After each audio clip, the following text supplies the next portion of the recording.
Welcome to Circuit 42. Circuit 42. The one-stop location for all things geek. This episode is brought to you by our sponsors, Dragon's Lair San Antonio and Gotham Newsstand. Sit back, relax, and most importantly, enjoy another episode of Circuit 42. Circuit 42. Hello, everybody, and we are here at the newest episode of Pass the Popcorn. I am Ian McIntosh, and I am here with my co-host, Daniel Williams. Hello. And we are here to talk about the recent adaptation of Batman the Killing Joke. So, I'm going to ask you first. What do you think? What are the strengths and what are the weaknesses? Overall, it was a pretty decent film. It wasn't as great as I would have liked, but it was pretty true to the story for the most part. And it did add some new things to it, specifically with the fact that there was a pre-story before the actual Killing Joke itself, which was weird because Barbara and Gangster situation was awkward at best, and there was a fridge situation. But when it got to the actual main story, it was pretty cool.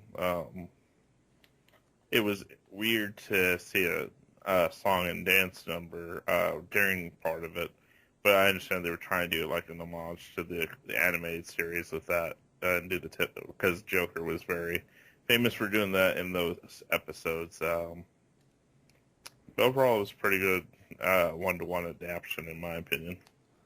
Now, real quick, in regards to the musical number, I don't know if you caught this, or a lot of people did, but that was actually the poem that he was reading in the comic book. Oh. Yeah, those are the exact words from that.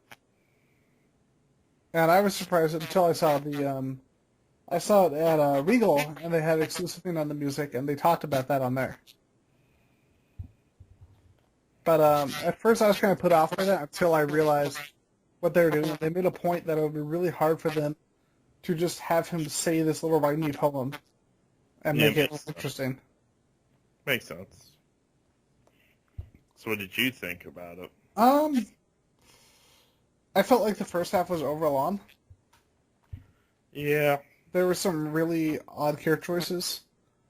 In regards to the sex scene in the movie, I really didn't have a lot of issue with that. Because I can kind of understand when you could look at her frustrations and what she was going through as a character regarding Batman. My problem was she basically got roofied by the criminal at the beginning of the movie, and then gets weirdly, obsessed with him, just as he's obsessed with her. And I don't think it's the same kind of obsession that you're looking at here. Well, yeah, definitely not the same, but it felt like she was way too interested in what was going on with this guy who tried to rape her. And it felt like there was no real reaction to it. I think she was trying to catch him because of the situation, essentially, in this case. She had basically been knocked out, or in your case, roofied, and she was trying to catch this guy before he does that to say someone else type thing.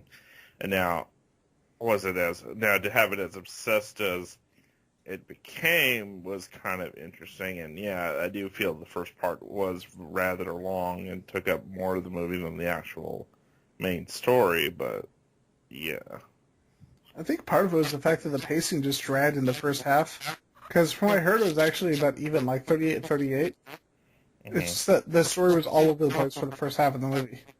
It felt like they just squeezed in an animated series episode just for the sake of kind of bridging, and they had the whole Barbara Bruce thing, and I was like, okay, that's cool. I had no problem with that. I know a lot of people were whining about it, and I'm like, it's happening before in the comics.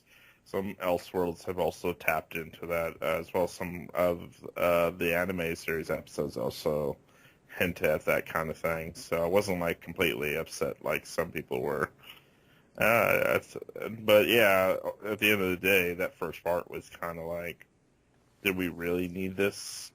I did kind of like, though, that Batman, after the fact, after him and Barbara had that scene, there's like this whole situation on both ends where it's like, I think we took this too far. We kind of ruined what we did have by going that route, and now there's no fixing it or bringing us back to where we were, type thing.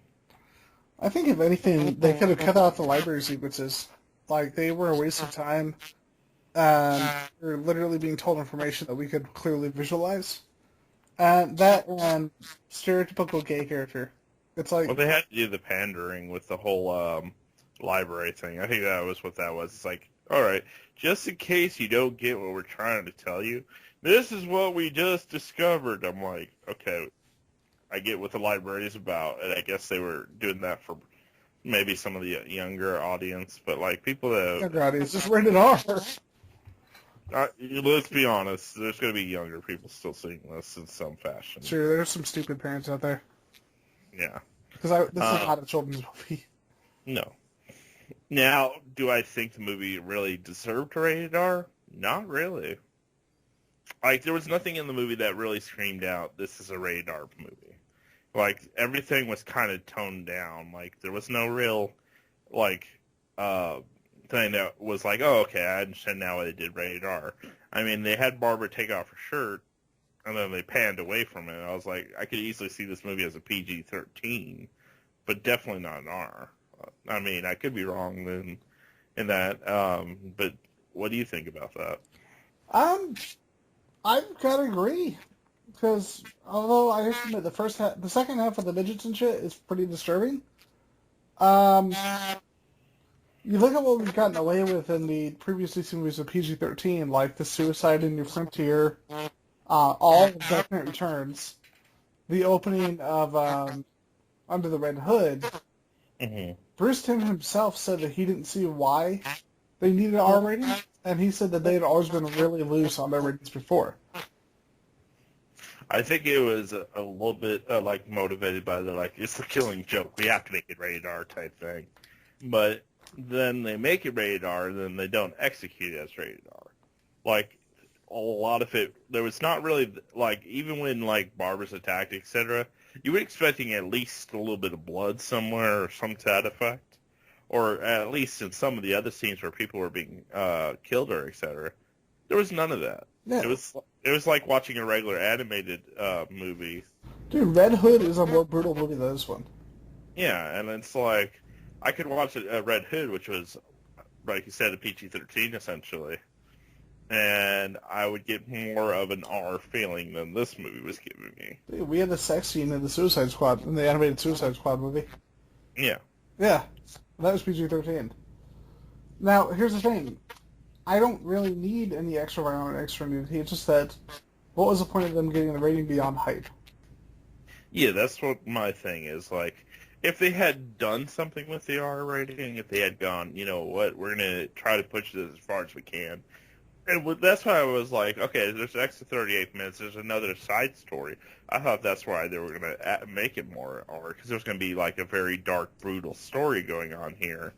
And instead we get, like, what feels like a darker side of an animated series episode.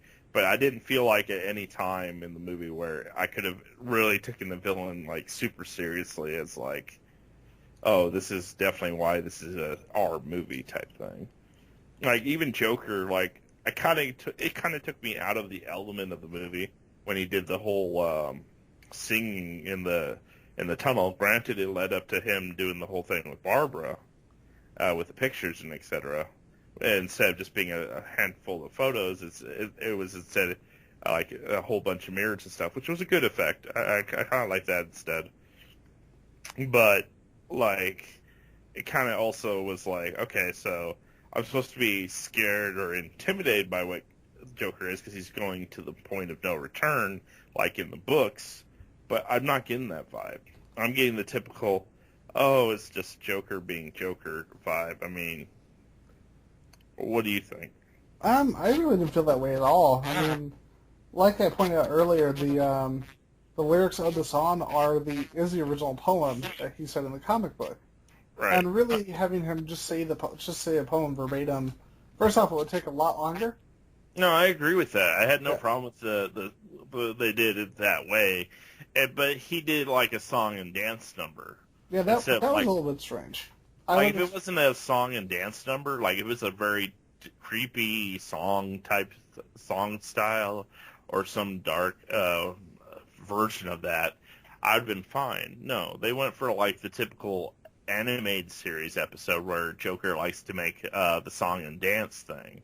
And that's what kind of took me out of that element. And I'm like, he's supposed to be intimidating. He's supposed to make us afraid because he's doing stuff he shouldn't. He's pushing beyond the point of no return with Batman, with Gordon, with everyone involved. And I'm not getting that vibe. I'm getting that vibe like I feel like I'm watching a cartoon episode, or I'm watching one of the weaker versions of the DC animated universe movies is what I'm getting. I think if they had trimmed out like we were saying earlier, trimmed out the libations entirely, because they are pointless. If you're in for an adult audience, they didn't need to be there at all. Because all the other things worked fine, in my opinion. Including the controversial sex scene. I really had no problem with that. I agree. But, I'm like, oh no, sex scene that was cut away, and all it was Barbara taking her shirt off and getting on top of Bruce. So I'm like, okay. I've seen Catwoman do worse things in the animated movies. I think the bigger problem with people was the age gap, and the fact that she is very much a father figure to Batman in the comics. To Batwoman, he is very much a father figure and a trusted friend. But it's already been done in the comics before, and in the animated series, as well as the one of the movies. It was not done in the comics, but in the animated series, she was much older. She was not as good as she was here. Yeah, I get you. What I was going to say is, I think if they cut the library scene and allowed him to do like a creepy slow reading, they could have actually made that scene last longer when he sees the photos and make that have more of an impact. Yeah. Because it seemed like it sped right by it. There were certain parts of it I did like, though. Like, I liked the whole sequences where they were doing the flashback to the possible Joker backstory. Like, where it's showing this dude that's on it, run down, etc. He has no choice but to do this crime thing, and essentially, sorry about that. Not a problem. He's now going forward with this crime wave option with the Red Hood because he has no other choice type thing. So I like that part a lot. Like, I felt they captured the spirit of the comic with that one. I also liked Jim being, basically broken, being like dragged by the little carny freaks there. That was disturbing. That was actually, I'll give the movie that. That was a disturbing scene. But I feel like they should have gone a bit further, or if they were going to go that route, they should have given us an even darker vibe than what we actually got. But there were, like I said, there was some good stuff here. I would probably say, like, as far overall, though, I would probably say it's just an average movie. It's not great by any means. It's okay. I think for what it did with the second half, I would definitely say it's got watchability. Because if the second half is followed really accurately, like, to the point where it's kind of slightly redundant, but it's, I think just to see that story adapted so tightly in the second half of the movie, that made it worth watching for me. Because they really didn't go away from the story, from the material at all once they hit the second half of the movie.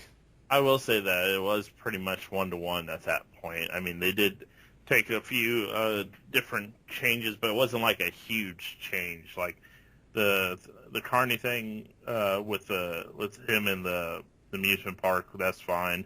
The way that they did that, there was a few other tweaks that were different, but overall they kept it in line with the original. It was just, I think it was mainly because you had that with the bridge story from before that was subpar. I think, while I could not say just take the second half and make that into the movie, because that would be far too short. Mm-hmm. So I'm saying they should have expanded a little bit. Yeah, I would say either have made that into a short online, like that sort of thing, and had that story that way, or like we said, cut out the scenes that were awkward, like the library sequences that were just kind of redundant, and just tighten up the story a little bit. Exactly. It felt disconnected, though. It just felt like two different movies, and the bridge didn't feel like it was there. I think if they had bridged it better, that may have improved it a lot. Hmm.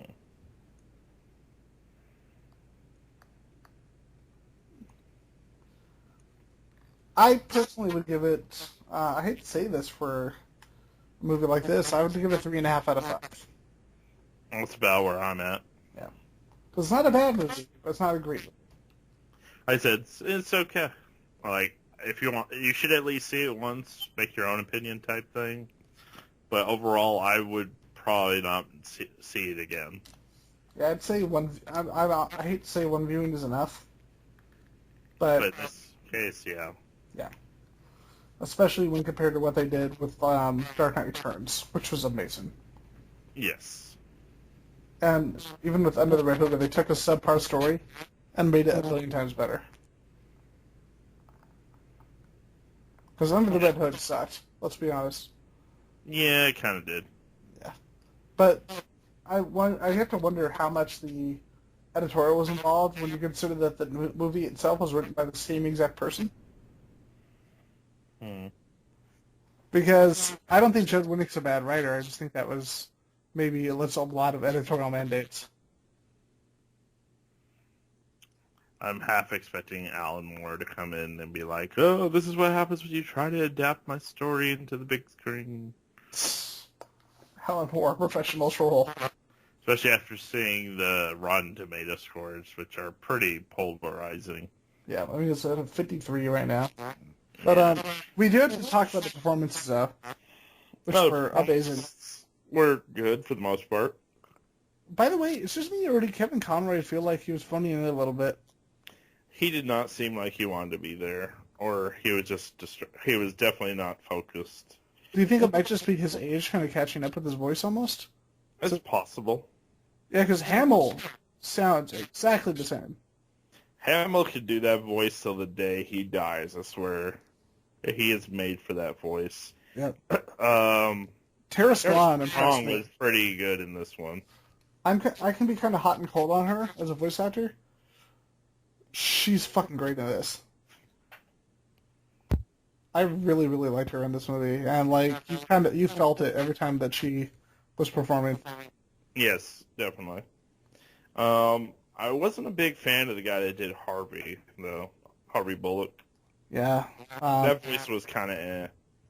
Robin Atkins Downs. If I know Robin Downs, he's actually not a bad actor, but falls into the why are we getting live actors instead of voice actors? Yeah. Like, he was Hector Alcazar in Uncharted 4. He's actually in Voltron Legendary Defender. He's, like, small parts in there, but he plays Shay's father. He's done a lot of voice acting, actually, but it's usually small parts, and I'd say it's demanded somebody who did more than just playing a lot of extras. Indeed. Yeah. If you watch The Strain, he's actually the voice of the Master. I am kind of looking forward to the voice actor that's going to be in the Justice League Dark movie. They're actually going to have the guy that played John Constantine on the TV show. Oh, is it Matt Ryan? Yeah. He's going to be actually doing the voice for the movie. Yeah. The one I'm really looking forward to is definitely the Judas Contract. But with that one, the good thing is they have enough material where they don't need to add anything extra. And I really hope they don't.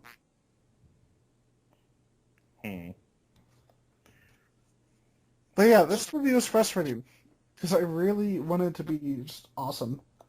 It seemed like what they adapted straight from the comic was really good for the most part.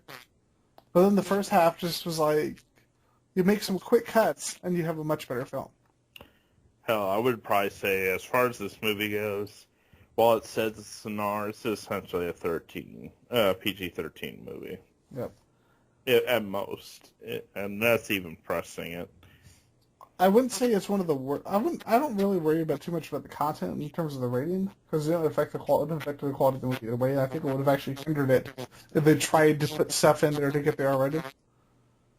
I think my big issue was just they weren't. It seems like they weren't confident in the material they had, so it felt like they need to add extra or they had to explain to the audience. And it's really aggravating when you realize the script was written by Brian Azzarello. That's even worse, man. Because he's an awesome writer. Like, you have, like, a whole... Like, the last couple of years of DC animated universe movies have been great. So, for the most part, yes. I think the post Bruce Timm stuff has been pretty choppy. Which is so unfortunate, because he came back for this. I'm talking about like Justice League War and that stuff. I was just disappointed. I didn't mind the Justice League War. I don't know. I just think when Bruce Timm left, it kind of went downhill a little bit. And it should have picked up at that time. I was disappointed that it didn't do so that much. Right. Now, let's see here. With that in mind, though, like, I'm just hoping that they'll be able to kind of bounce back with Justice League Dark in a couple months of a couple other stories that they're coming out with. But yeah, like if you're still planning to see us at theaters, I'd probably say make it. Well, it's no longer in theaters. It's now in DVR. It's only DVR. It's all did on demand and Blu-ray in a couple days.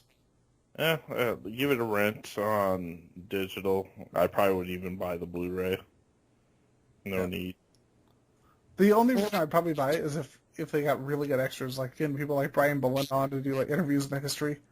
Because like All-Star Superman, I really enjoyed it, but I enjoyed the extras even more. I mean, you had a history of Superman with Grant Morrison. Hmm.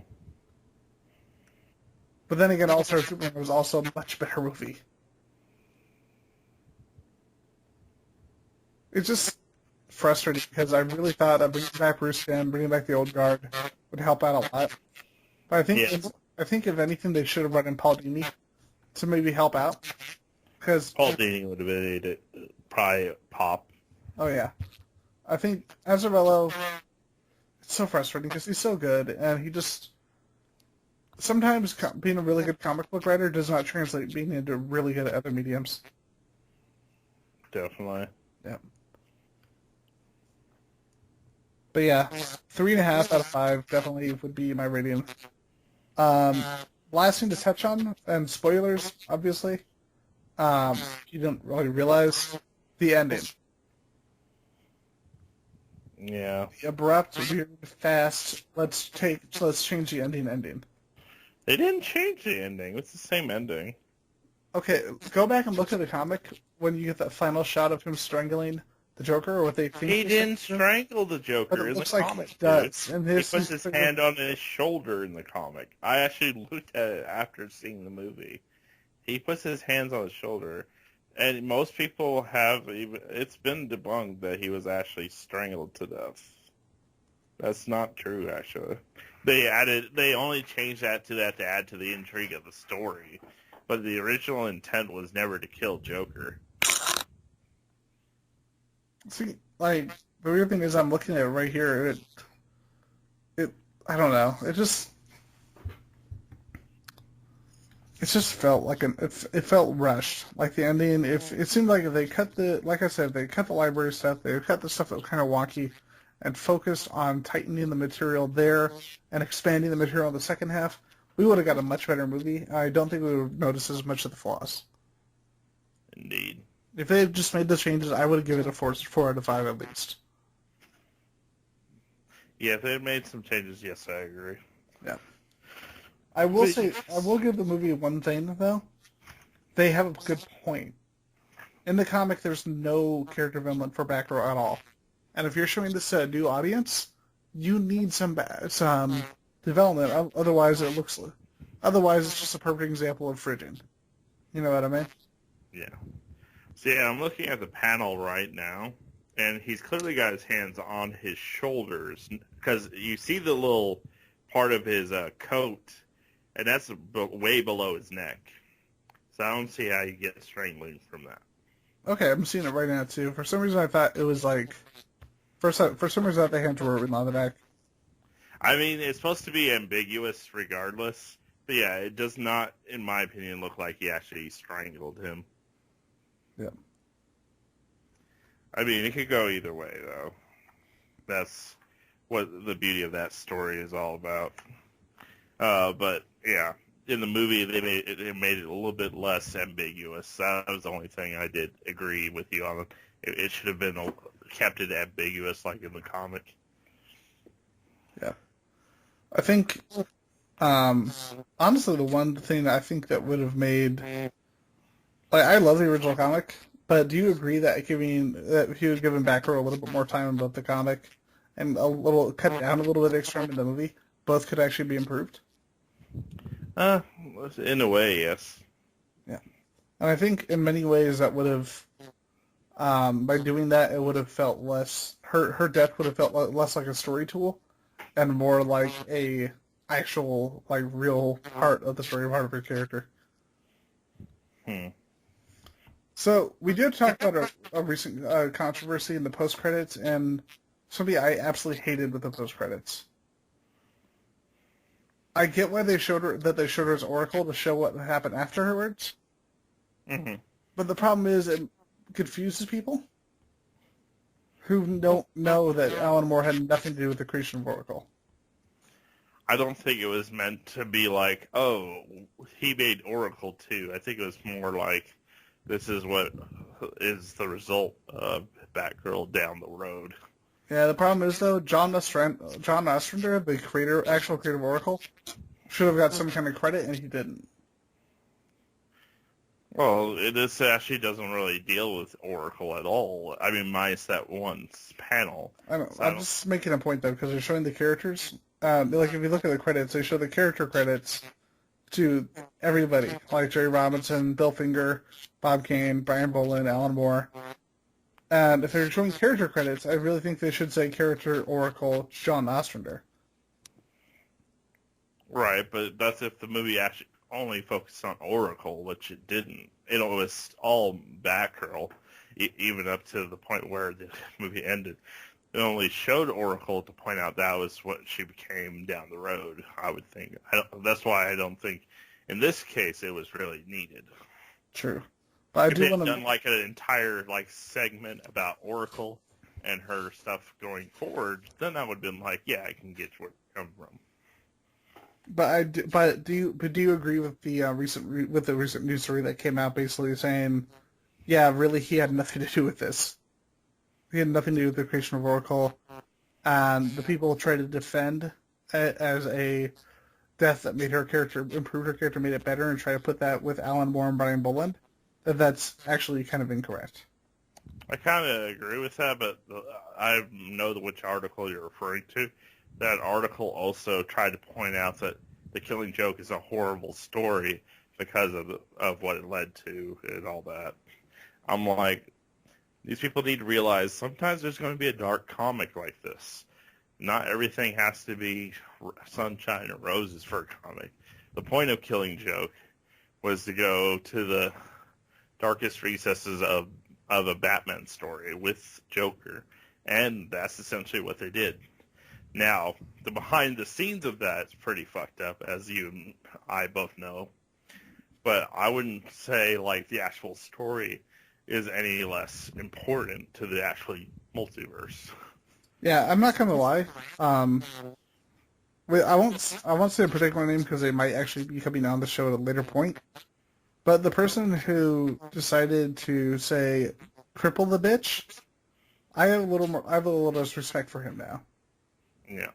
And I actually have more respect for Alan Moore for questioning it and being like, why do we have to do this? Yeah, even Alan Moore's let's do blah, blah, blah. He was expecting a no. Yeah. But yeah. All right, so with that, I think we can bring this episode to a close. All right. So once again, to reiterate, I give it 3.5 out of 5, and you did it as well. Yes. All right, so that is the end. This is the end of the newest episode of Pass the Popcorn, as we reviewed Batman: The Killing Joke, the recent release from DC Animation. Thank you, everybody, for listening, and you all have a great night, and keep watching movies, and keep reading Batman. You've been listening to Circuit 42, brought to you by Dragon's Lair San Antonio and Gotham Newsstand. Join us for our next episode. For all things geek. Circuit 42.